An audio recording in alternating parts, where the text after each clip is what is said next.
Agency की report पर चर्चा, विधेयक के रूप में मंजूरी मिलने की संभावना।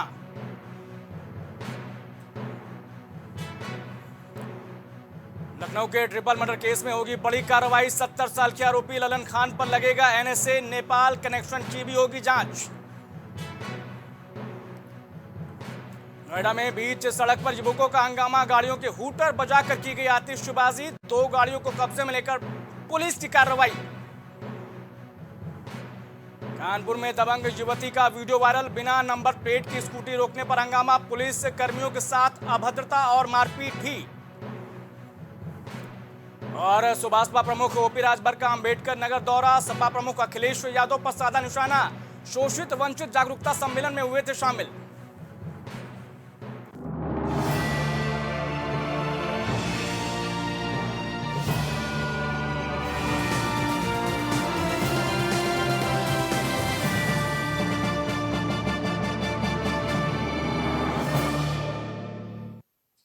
नमस्कार, प्राइम उत्तर प्रदेश में देख रहे हैं आप, मैं हूं आपके साथ रामकृष्ण शुक्ला। केंद्रीय स्वास्थ्य राज्य मंत्री प्रोफेसर एसपी सिंह बघेल ने बजट को लेकर जानकारी दी है। एसपी सिंह बघेल ने जानकारी देते हुए बताया कि महानगर का एयरपोर्ट 579 करोड़ में बनकर तैयार होगा। उन्होंने उम्मीद जाहिर की कि आगरावासी जल्द ही हवाई सफर की यात्रा कर सकेंगे।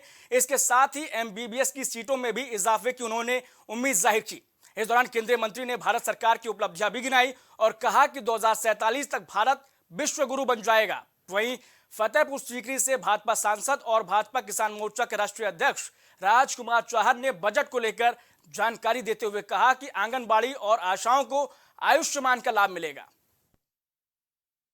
एयरपोर्ट अथॉरिटी ने कंसल्टेंट की नियुक्ति कर दी है, सर्वे कर लिया, रिपोर्ट तैयार हो रही है। मुख्यालय प्रोजेक्ट के लिए टेंडर हो गया है। राज्य सरकार द्वारा भवन निर्माण के स्थान पर लगे हुए डिस्ट्रीब्यूशन लाइन को हटाया जाना बाकी है। टोटल प्रोजेक्ट की कॉस्ट 579 करोड़ है। Tender invite new terminal building CPP portal publish 23/12 को। Technical bid to be opened on 9 February. ये हमारा टेक्निकल बिड भी खुलने जा रही है। और total area new integrated terminal building 34,496 square metre. Multiple car parking हो रही है जो 16,810 स्क्वायर मीटर में बनेगी और लगभग 400 कारें वहां पर पार्क हो पाएंगी। सुभाषपा प्रमुख ओपी राजभर अंबेडकर नगर पहुंचे। इस दौरान वो शोषित वंचित जागरूकता सम्मेलन में शामिल हुए। अपने संबोधन में उन्होंने कहा कि बीजेपी सरकार समानता के साथ काम कर रही है और किसी के साथ कोई भेदभाव नहीं कर रही है। मीडिया से मुखातिब होते हुए उन्होंने सपा प्रमुख अखिलेश यादव पर निशाना भी साधा और कहा कि अखिलेश ने पिछड़ों, दलितों और मुस्लिमों का हक लूटा है। अभी आपने देखा कि जितने लोग आए हैं, हजारों की भीड़ में किसी के घर सिपाही नहीं है, किसी के घर लेखपाल नहीं है। अब इसी से समझ सकते हैं कि क्यों जरूरत पड़ी। आज जब देश में संविधान बना, संविधान के पहले पन्ने पर बाबा साहब डॉक्टर अम्बेडकर जी ने लिखा, समता, स्वतंत्रता, बंधुत्व और न्याय पर आधारित भारतीय संविधान। उसी बात का एहसास इनको करा रहे हैं कि जो संविधान में पावर है उस पावर को इस्तेमाल करो और अपना अधिकार लो। किस नजर से देखते हैं 2024? देखिए, लड़ाई नाम की कहीं चीज नहीं है। सच बता दूंगा आपको, अभी आपके बगल में जो 500 साल संघर्ष लोगों ने किया, अब भगवान राम का मंदिर बन गया। कितने लोग तो मंदिर बनाने के लिए लड़ रहे थे, अब तो वो लोग खुशी हो गए हैं। और जो सबसे बड़ी बात देखिए, उत्तर प्रदेश में 7 साल से योगी आदित्यनाथ जी मुख्यमंत्री हैं और 7 साल में एक भी दंगा कहीं नहीं हुआ पूरे प्रदेश में, 75 जिले में।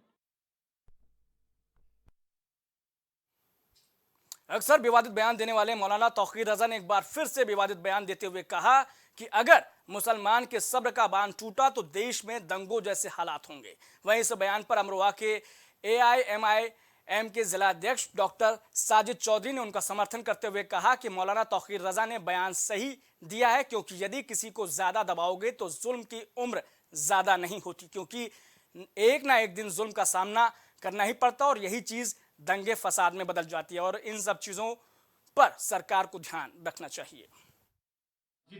वहां भी एक दौर ऐसा आया था कि कोर्ट का सहारा लेकर उस वक्त की तथाकथित सरकार ने वहां ताले खुलवाने का काम किया और ताले खुलवाकर उसमें बाकायदा मूर्ति रखने का काम किया। फिर उसको बंद कर दिया गया।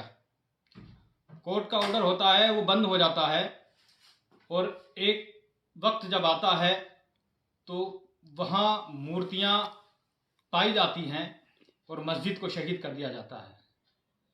यही सिलसिला ज्ञानवापी मस्जिद जो वाराणसी में है, वहाँ भी यही प्रक्रिया दोहराई जा रही है। तो हमारे जो बड़े बैरिस्टर असदुद्दीन साहब हैं, मौलाना अरशद मदनी साहब हैं, या मौलाना तौकीर रजा साहब हैं, ये लोग हकीकत से रूबरू कराते आ रहे हैं पहले से ही। अब फिर इस हिंदुस्तान को, दुनिया को रूबरू करा रहे हैं कि हालात कैसे हो सकते हैं। जब तक किसी को दबाया जा सकता है ये दबा रहे हैं, लेकिन मुसलमान पहले से ही सेकुलर है। वहाँ भी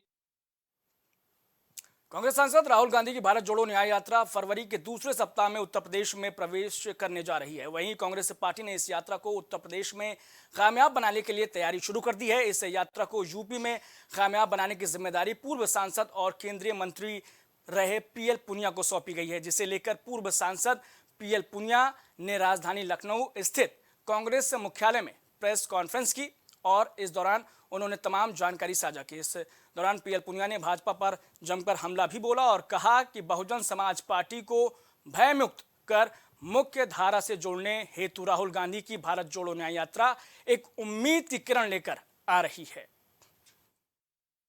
राजीव गांधी जी को याद करते हैं कि उन्होंने सपना देखा था कि पंचायतों में जो केवल हाथ खड़ा करने के अधिकार था, उनको वास्तव में जो वित्तीय अधिकार दिया है, उनके प्रधान के प्रमुख के दस्तखत से चेक काटे जाएं, धनराशि आवंटित किए जाए, ग्रांट दे दिया जाए, ये अधिकार उसमें दिया गया।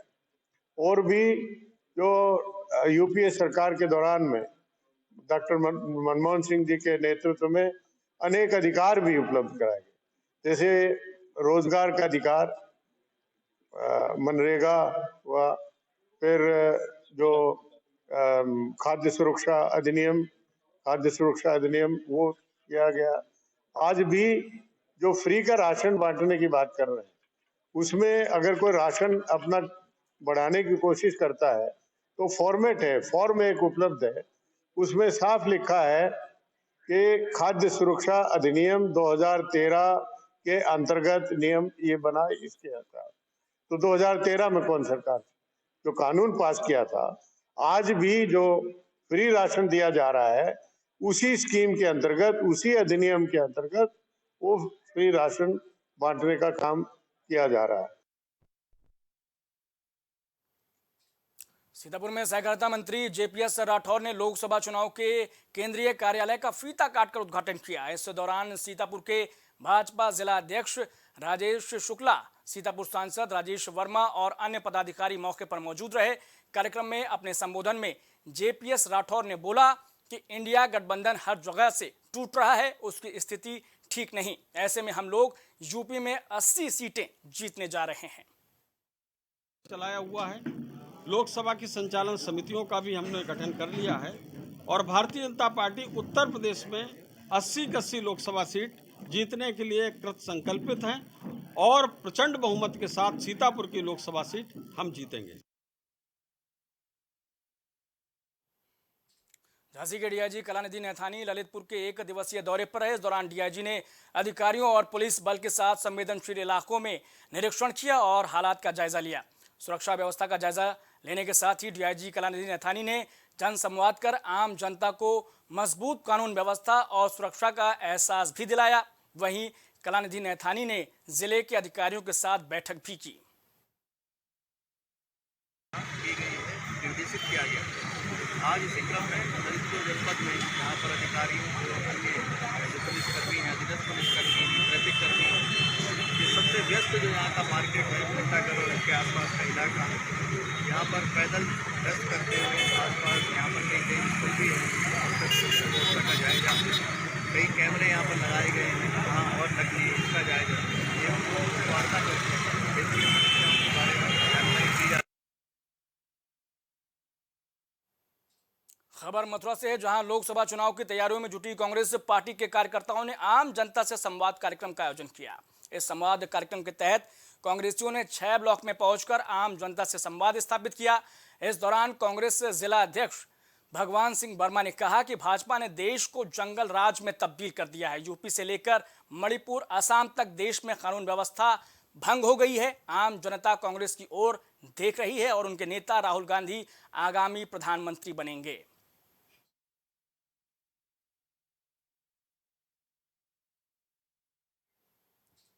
मथुरा में अज्ञात वाहन की टक्कर से सेना के जवान की दर्दनाक मौत हो गई, जबकि उनका साथी गंभीर रूप से घायल हुआ है। इसे इलाज के लिए अस्पताल में दाखिल कराया गया है। मिली जानकारी के अनुसार जैत थाना इलाका अंतर्गत जवान बाइक से कहीं जा रहा था। उसी वक्त अचानक अज्ञात वाहन ने उनकी बाइक में टक्कर मार दी, इससे उनकी मौत हो गई। हादसे के बाद उनके पार्थिव शरीर को उनके पैतृक आवास पर पहुंचाया गया, जहां उनको सैन्य सम्मान के साथ अंतिम विदाई दी गई।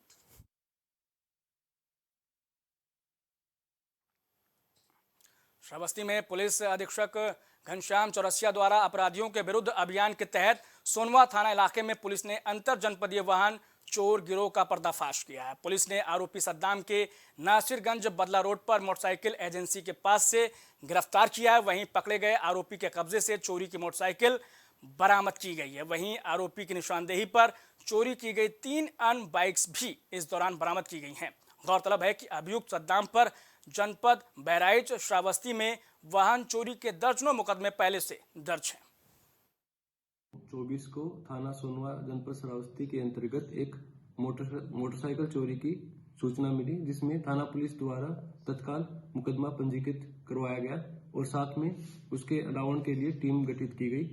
24 घंटे के अंदर ही थाना पुलिस ने उपरोक्त चोरी का सफल अनावरण किया, जिसमें अभियुक्त की गिरफ्तारी की गई और चोरी की गई बाइक के साथ साथ अन्य 3 चोरी की गई बाइक भी बरामद की गई।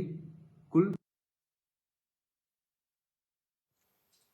सहारनपुर के दिल्ली रोड स्थित ITI मैदान में आंगनबाड़ी कार्यकर्तियों का सम्मेलन आयोजित किया गया। इसमें दैनिक जीवन में आयुर्वेदिक उत्पादों के उपयोग करने का महत्व समझाया गया। साथ ही घरों में उपयोग किए जाने वाले मसालों और आयुर्वेदिक उत्पाद का इस्तेमाल करने के संबंध में मार्गदर्शन भी दिया गया। वहीं इस कार्यक्रम के समापन में सभी जिले के अधिकारी मौजूद रहे। वहीं मुख्य विकास अधिकारी सुमित राजेश महाजन ने बताया कि प्रदेश के अलावा राजस्थान, पंजाब, हरियाणा, उत्तराखंड के लोगों ने भी प्रदर्शनी लगाई।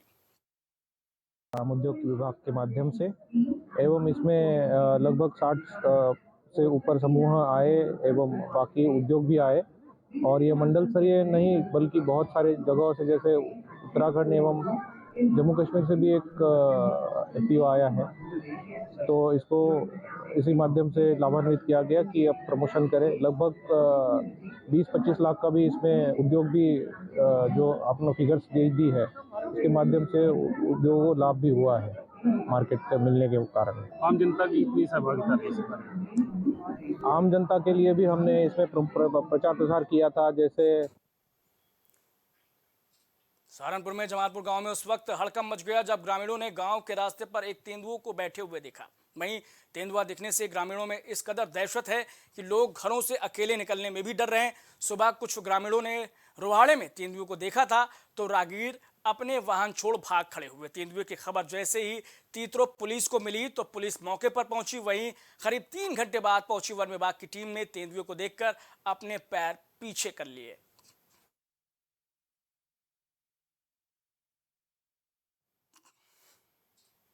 तो प्राइम उत्तर प्रदेश में फिलहाल के लिए बस इतना ही, लेकिन खबरें लगातार जारी हैं।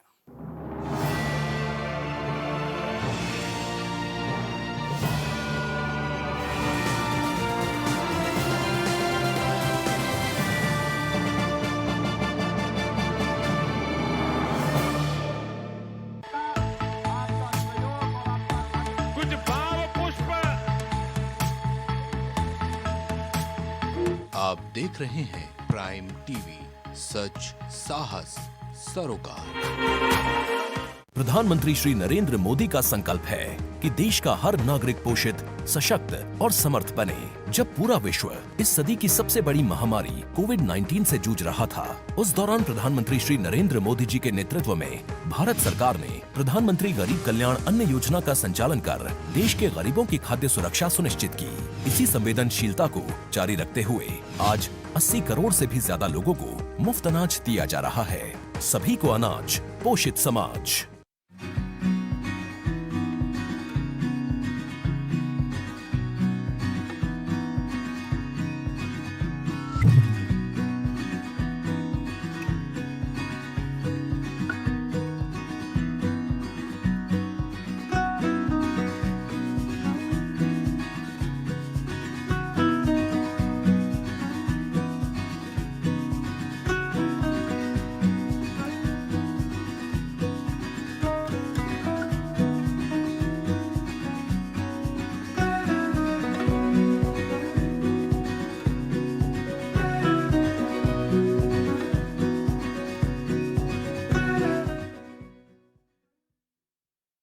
अगर आप करना चाहते हैं अपने बिजनेस को प्रमोट, तो इसके लिए आपको चाहिए होगा एक support.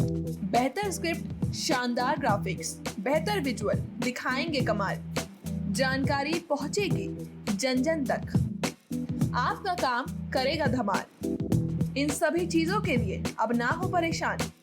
Brand promotion, motion designing and video editing, 2D और 3D animation, television telecasting, social media works, script writing जैसे कामों के लिए आज ही कांटेक्ट करें 9267925186 पर।